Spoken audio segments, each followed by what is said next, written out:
most financial crises start either with a financial liberalization or financial innovation that in the long run will actually lead to a better financial system.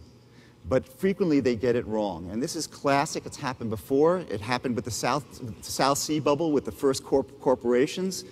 They didn't get it right. And indeed, in this particular situation, we had the same thing happen.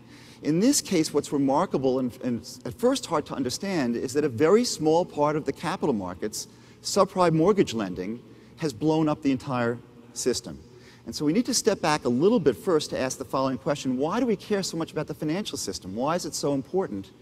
The answer here is that the financial system is absolutely critical to a healthy economy, because without the ability to allocate capital to productive uses, you don't get an economy that grows.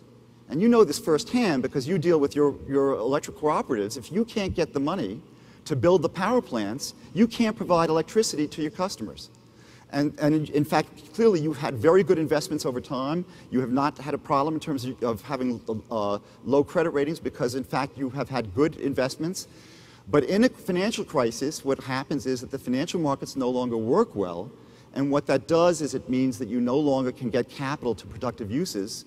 And that actually has two negative impacts. One is in the short run, the economy contracts very rapidly, and we've been seeing that happening in spades lately. But also, you're in a situation where you don't build up the capital for the future. And so it's a very, very serious situation.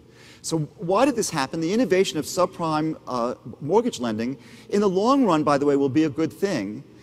And in fact, the history of financial development tells us that this will actually be something that we're going to see go on in the future unless the government regulates it out of existence, which could happen. And I'm going to talk about the key issue really going forward is the government going to get it right? Because if they don't get it right, we're in real trouble.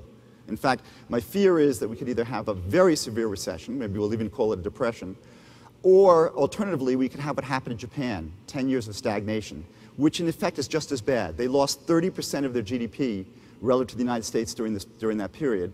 Remember there was a time when everybody talked about the Japanese overtaking the US? Nobody talks that way anymore. And in fact, I do have worries about this, and I'll talk about that with you. So what happened here is that there was a new financial innovation. Why did it happen?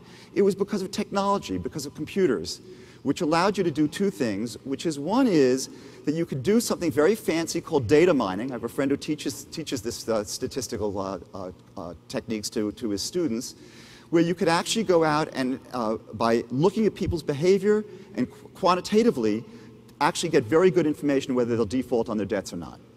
And as a result, you could give a score for how creditworthy the person is. That's the FICO score. It was invented by the Fair Isaac Corporation. And with that score, you could now quantify this.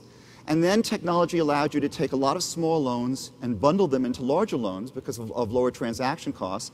Much, by the way, as in your case, where you bundle all your loans together and then actually have the CFC actually sell the bonds for you. Very similar.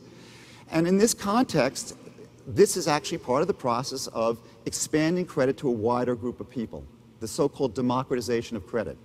And in the long run, that's a good thing, because many subprime borrowers, in fact most, if the loans were made properly, are good investment opportunities. They actually will pay back their loans. The problem here was that with many financial innovations, they don't get it right. And in particular, in this context, what happened was severalfold.